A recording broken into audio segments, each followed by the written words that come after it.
सवाल ये है कि जो चीज़ पार्टी सिंबल पे नहीं है तो उसका साफ सा मतलब होता है कि लोगों को 5 वर्ष के बाद सबका इंतज़ार होता है, बहुत से लोग इंटरेस्टेड होते हैं। अगर हम उनको इस तरह से थोपने की कोशिश करेंगे, प्रयास होते हैं, हमारे लोकल लीडर्स हैं, विधायक हैं, वो कोशिश करते हैं कि बैठ के बिठा के एक सहमति बन जाए जिला परिषद के लिए ख़ास तौर पे। लेकिन आप समझते हैं कि कई बार ये चीज़ें नहीं हो पाती। तो कांग्रेस पार्टी ने एक फैसला लिया है कि जहाँ पर लोग इच्छुक हैं, किसी की इच्छा को भी आपको दबाना ठीक नहीं है, मौका मिलना चाहिए सबको।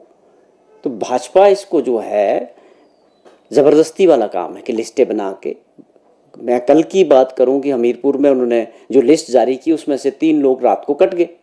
अब वो तीनों लोग जो है अपना इंडिपेंडेंट अलग से नॉमिनेशन कर रहे हैं।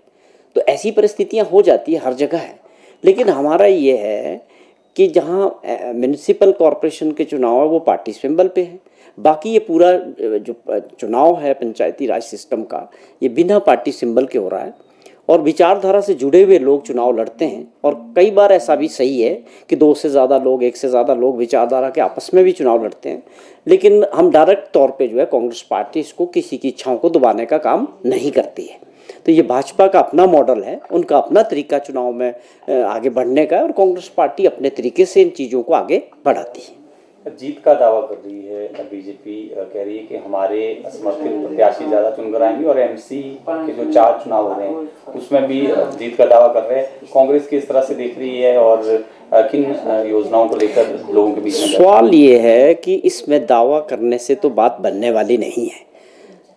वास्तविकता वो होगी जो प्रदेश के लोग वोट करेंगे और किन मुद्दों को लेके करते हैं, और रिजल्ट्स जब आएंगे वास्तविकता वो होगी। दावा करने से आज मैं आप लोगों के सामने बोल दूं कि सब कुछ हमें जीत रहे हैं, तो ये चीज़ें तो जब रिजल्ट्स आएंगे सामने आ जाएगी।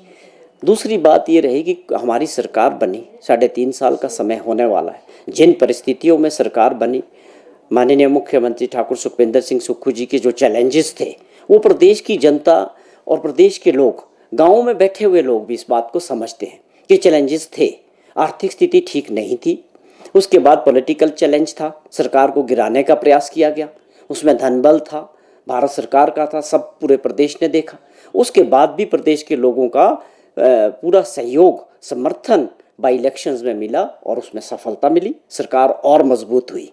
और भी चैलेंजेस थे नेचर से, प्राकृतिक आपदा लगातार आई, उनको दूर किया। ये चैलेंजेस दूर करना बहुत मुश्किल था, लेकिन किया बेखूबी। आज प्रदेश पटरी पे चल रहा है, आर्थिक स्थिति सुधर रही है, बड़ी बड़ी योजनाएं मुख्यमंत्री जी ने शिक्षा के क्षेत्र में, स्वास्थ्य के क्षेत्र में, या ग्रामीण अर्थव्यवस्था को मजबूत करने के लिए कुछ ऐसे फैसले किए हैं जिनका जवाब ना विपक्ष के नेता के पास है, ना भारतीय जनता पार्टी के पास है। लेकिन जब भी हम भी जाते हैं, लोगों से बात करते हैं, गांव में करते हैं, इन योजनाओं के बारे में और मुख्यमंत्री के बारे में लोगों को बहुत उम्मीदें हैं अभी भी कि वो कुछ करना चाहते हैं और कर रहे हैं। ये ऐसे फैसले हैं जो व्यवस्था परिवर्तन वाला जो नारा था उसमें ठीक बैठते हैं, स्टिक बैठ रहे हैं, और इसके परिणाम आने शुरू हो गए। आज सीबीएसई का जो फैसला लिया गया, ये पूरे हिंदुस्तान के अंदर पहला राज्य बना जिसने अपने एजुकेशन बोर्ड के स्कूलों को बदल के सीबीएसई के साथ किया, और लोगों में होड़ लगी है सीबीएसई स्कूल में कन्वर्ट करने की।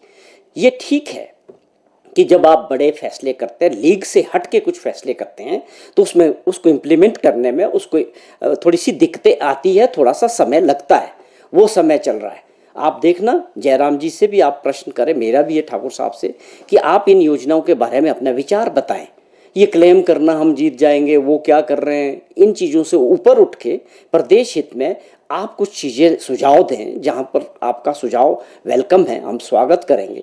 कोई अच्छे सुझाव दो, और जो अच्छे काम हो रहे हैं उनके बारे में आगे बढ़ने दो, उससे प्रदेश के लोगों का और प्रदेश का भला होगा। आप आरडीजी के साथ खड़े नहीं हुए, इतनी बड़ी ग्रांट जो थी प्रदेश की खत्म हो गई। आपकी जवाबदेही वो है जनता के बीच। इन चुनावों में वो बातें जरूर होगी, आपसे पूछेंगे लोग कि जब प्रदेश का हित जा रहा था तो भाजपा के नेता और सारे मेंबर ऑफ पार्लियामेंट क्या कर रहे थे। जब ये लड़ाई मुख्यमंत्री जी ने लड़ी है, हमारा 10,000 करोड़ रुपए का हर साल नुकसान हुआ है, जिससे हमारा विकास होना था, प्रदेश आगे बढ़ना था। ये सवाल हमारे और प्रदेश की जनता से, कि प्रदेश की जनता के जयराम जी से और उनके लोगों से रहेंगे।